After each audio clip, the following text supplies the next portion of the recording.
दोस्तों, mark Zuckerberg जो Facebook के सीईओ हैं, उन्होंने मोदी जी के साथ एक इंटरव्यू में बताया कि उनकी कंपनी बंद होने ही वाली थी। तभी स्टीव जॉब्स ने उन्हें इंडियन टेंपल में जाने की एडवाइस दी, जहां वो खुद एप्पल कंपनी बनाने से पहले 1970 में जाके आ चुके थे। वो जो धाम है उसका नाम है कैंची धाम, जो कि नैनीताल में स्थित है। और एप्पल कंपनी के जो सीईओ हैं टिम कुक, वो भी सिद्धि विनायक जी के मंदिर जाके आ चुके हैं।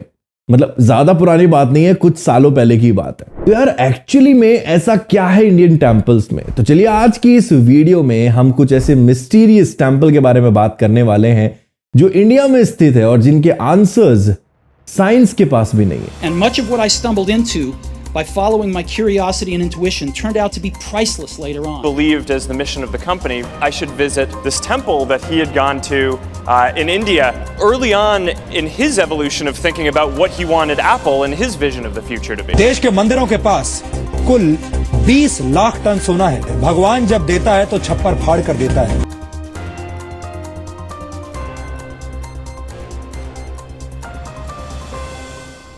दोस्तों, हिंदू धर्म में जो टेंपल्स हैं उनका जो स्थान है लोगों के मन में वो काफी ऊपर है। जो टेंपल्स हैं उनमें लोगों का काफी विश्वास है और जो जिंदगी के जो अर्थ है, सही मायने हैं, वो लोगों को समझाते हैं। तीर्थ स्थलों के बारे में तो आपने सुना ही होगा, ऐसे स्थान जहां जाने मात्र से लोगों को मोक्ष की प्राप्ति हो जाती है। दोस्तों, एक टेंपल में कुछ मेन स्थान होते हैं। टेंपल का जो गुंबद होता है उसे कलासा कहा जाता है और जो स्थान जहां पे भगवान निवास करते हैं उसे गर्भाग्य कहा जाता है। अपने बहुत से टेंपल्स में भगवान को गर्भाग्य में स्थापित होते हुए देखा होगा। वाराणसी के काशी में एक स्थान है जिसे कहा जाता है मुक्ति भवन। यहाँ कौन लोग रहने आते हैं? जो वृद्ध लोग होते हैं ना, बूढ़े हो चुके हैं, वो अपने अंतिम दिनों में यहाँ पे आते हैं और माना जाता है कि अगर वो अपने प्राण यहाँ पे त्यागते हैं, यानी यहाँ पे अगर उनकी मृत्यु होती है, तो उन्हें सीधे ही मोक्ष की प्राप्ति हो जाती है। और ऐसे ही करणी माता का जो टेंपल है काफी अद्भुत है, उसके बारे में भी आपने सुना ही होगा। वीडियो में बना चुका हूं, अगर आपने नहीं देखी है तो आप जाके चेक कर सकते हैं। आज की इस वीडियो में हम ऐसे ही 3 अद्भुत टेंपल्स के बारे में बात करने वाले हैं, जिसमें से जो पहला है वो है केदारनाथ। दोस्तों, केदारनाथ उत्तराखंड के रुद्रप्रयाग डिस्ट्रिक्ट में है और 11,755 फीट की हाइट पे बना हुआ है। साल 1860 में केदारनाथ कुछ इस प्रकार से दिखाई दिया करता था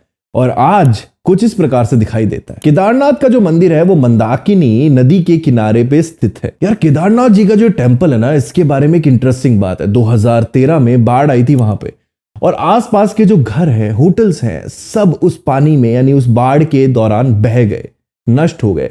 लेकिन ये जो मंदिर है, टेंपल है, ये ज्यों की त्यों खड़ा रहा, इसे कुछ भी नहीं हुआ। और इसका जो रीजन है ना, वो ये है कि एक पत्थर की शिला बहते हुए आई और मंदिर के पीछे रुक गई आके। और जिसने क्या किया, जो पानी आने वाला जो फ्लो था पानी का, उसको 2 हिस्सों में डिवाइड कर दिया, जिसकी वजह से मंदिर पे कोई आंच नहीं है और लोग ना अब इसे भीमशिला के नाम से जानते हैं। जो दूसरा टेंपल है वो है कामाख्या देवी का। ये जो टेंपल है आसाम के गुवाहाटी क्षेत्र में बना हुआ है। अगर पुराणों की माने तो ये वही जगह थी जहां पे जो सती है वो शिव जी के साथ गुप्त रूप से रहा करती थी। शिव जी के तांडव के दौरान जो योनि है वो इसी जगह पे आके गिरी। यार, ऐसा माना जाता है कि मां शक्ति का मैथोलॉजिकल वॉर्म अभी भी मंदिर के गर्भ में रखा हुआ है। और यार, इस मंदिर के पास बहने वाली ब्रह्मपुत्र रिवर अंबुची मेले के समय रेड हो जाती है। ये जो मेला है, इसके लगने का जो समय होता है वो जून होता है और वहां के लोकल लोगों के माने तो इस समय नॉर्मल वुमेन की तरह माता जो है वो मेंस्ट्रुएशन में होती है। और ये अभी भी एक मिस्ट्री बनी हुई है कि जो ब्रह्मपुत्र नदी है वो रेड कैसे हो जाती है इस समय। तीसरा जो टेंपल है वो अनंता पद्मांबा लेक टेंपल के नाम से जाना जाता है। दोस्तों, ये जो टेंपल है केरला के कुंबला डिस्ट्रिक्ट में बना हुआ काफी प्राचीन मंदिर है। और यहाँ की खास बात क्या है, अक्टूबर 2022 तक यहाँ पे आपको एक वेजिटेरियन क्रोकोडाइल देखने को मिल सकता था और जिसका नाम था बाबिया। बाबिया एक पहला एकमात्र क्रोकोडाइल था जो वेजिटेरियन था और 77 ईयर्स से मंदिर में रह रहा था। 1945 में जब ब्रिटिश एक क्रोकोडाइल को मार देते हैं, तब बाबिया यहां पे प्रकट होता है, ऐसा लोगों का मानना है। और ये क्रोकोडाइल तब से लेके अभी तक उसी टेंपल में रहा करता था।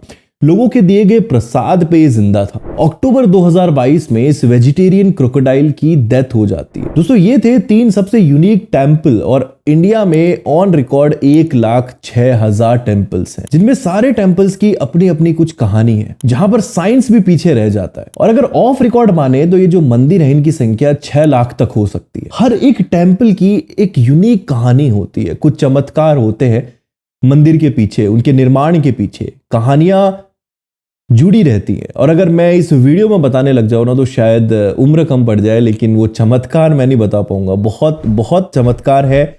जो कुछ लोग हैं जो आस्था रखते हैं वो मानते हैं, कुछ लोग नहीं मानते। आपको क्या लगता है? क्या आप चमत्कार में विश्वास रखते हैं? क्या ये मंदिरों से जुड़ी हुई कहानियां आपको इंस्पायर करती है?